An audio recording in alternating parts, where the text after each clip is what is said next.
Assalamualaikum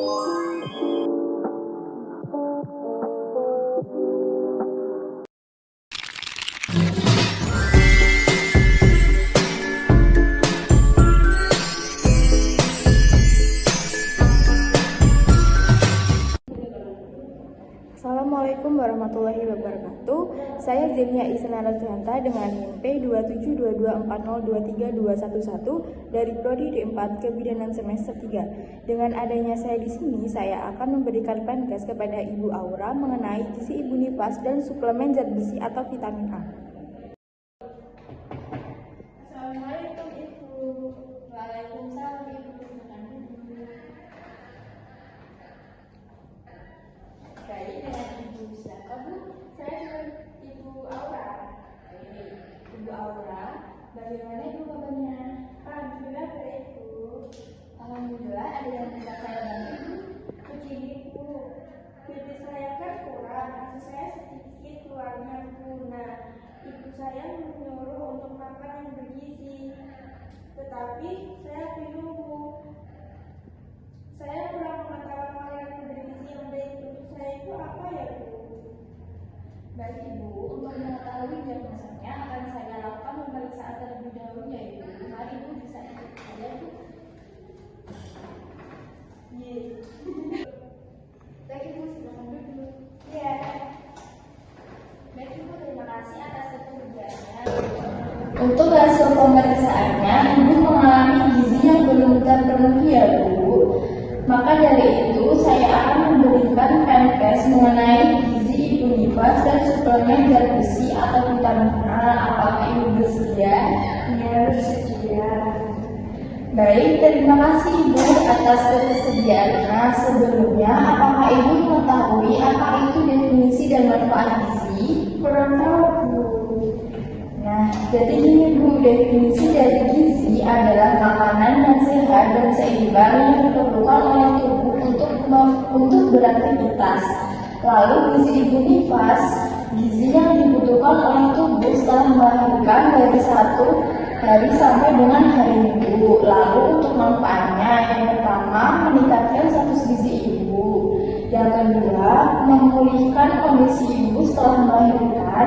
Yang ketiga, memproduksi ASI yang cukup. Yang keempat, meningkatkan daya tahan terhadap penyakit dan infeksi. Yang kelima, meningkatkan stamina. Dan yang terakhir, memelihara vitamin yang larut dalam gizi. Yang meningkatkan status gizi ibu tadi, yang sebelumnya ibu makan makanan kurang bergizi, maka setelah ibu melakukan konsumsi makanan yang bergizi, maka status gizi ibu itu akan meningkat dari tubuh ibu. Jadi bagaimana jika saya kekurangan zat besi ya Bu? Apabila ibu mengalami kekurangan gizi, ibu akan berdampak pada ibu. Dampaknya apa sih? Yang pertama, meningkatkan risiko berbagai penyakit termasuk infeksi, serta menurunkan produktivitas. Kedua, tidak dapat memproduksi ASI berkualitas. Jadi apabila gizinya kurang, maka produksi ASI itu akan berkurang. Lalu makanan apa yang dianjurkan? Untuk ibu yang mengalami gizi yang kurang baik, makanan yang dikonsumsi ibu berguna untuk melakukan aktivitas metabolisme cadangan dalam tubuh, proses produksi ASI, serta sebagai ASI itu sendiri yang akan dikonsumsi oleh bayi untuk pertumbuhan dan perkembangannya.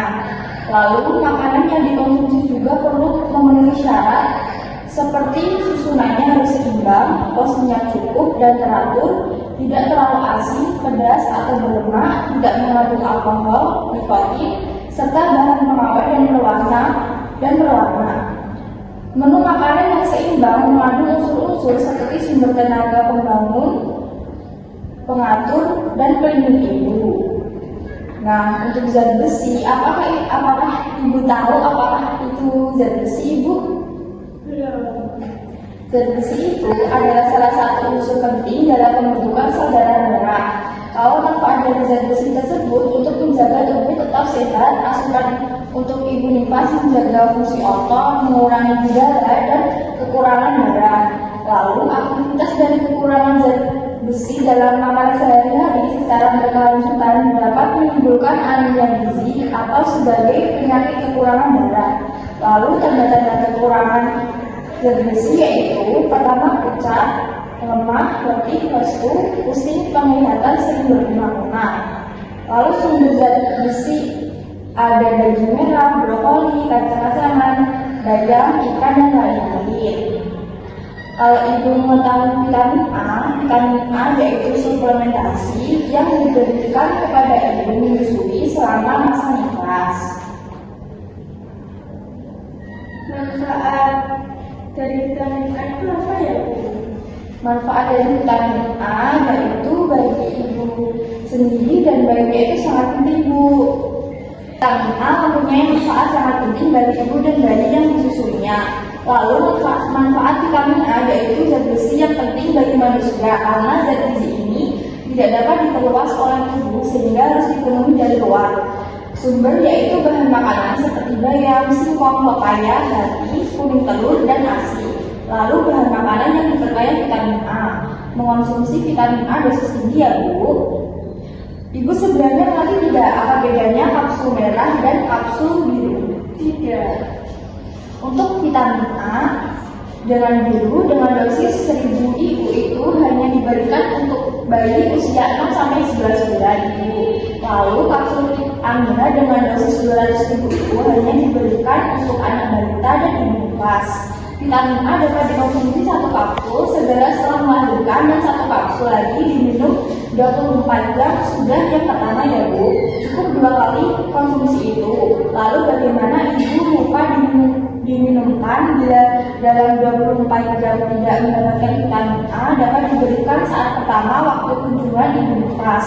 Kedua, kunjungan yang lalu 1 yaitu umur 6 sampai 48 jam atau saat pemberian imunisasi hepatitis B, dan lalu saat kunjungan neonatus 2 bayi berumur 3 sampai 7 hari, lalu saat kunjungan neonatus 3 berumur 8 sampai 28 hari.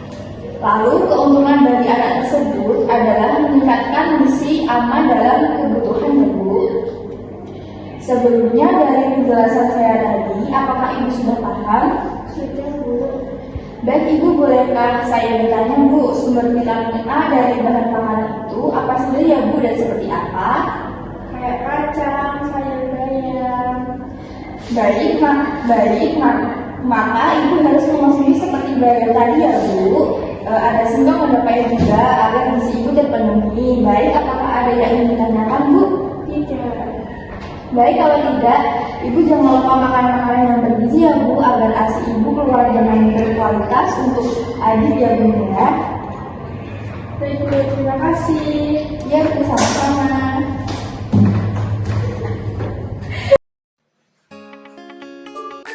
Kebutuhan nutrisi pada ibu nifas. Sudah tahu belum nih apa sih nutrisi ibu nifas itu? Nutrisi adalah zat yang diperlukan oleh tubuh untuk keperluan metabolismenya. Kebutuhan gizi pada masa nifas, terutama bila menyusui, akan meningkat sebesar 25%. Kira-kira ibu nifas perlu minum tablet FE enggak ya?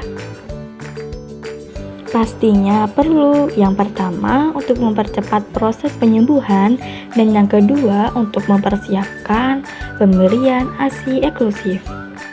Tujuan pemenuhan kebutuhan nutrisi ibu nifas. Yang pertama memulihkan kesehatan, yang kedua pembentukan ASI oleh hormon prolaktin, yang ketiga pengeluaran ASI oleh hormon oksitosin. Kira-kira kebutuhan kalori ibu nifas berapa ya? Kebutuhan kalori pada ibu nifas 6 bulan awal adalah 800 kilokalori per hari. Kebutuhan kalori pada ibu nifas 6 bulan kedua adalah 500 kilokalori per hari. Kebutuhan kalori pada ibu nifas tahun kedua adalah 400 kilokalori per hari. Ada yang sudah tahu belum berapa kebutuhan air minum ibu nifas? Ya betul, minimal 8 gelas per hari. Kemudian sumber nutrisi ibu nifas apa aja ya? Sumber tenaga yaitu karbohidrat bisa didapatkan dari makanan pokok, misalnya nasi, singkong, sagu. Lalu, sumber pembangun yaitu protein bisa didapatkan dari daging ayam, daging sapi, maupun kacang-kacangan.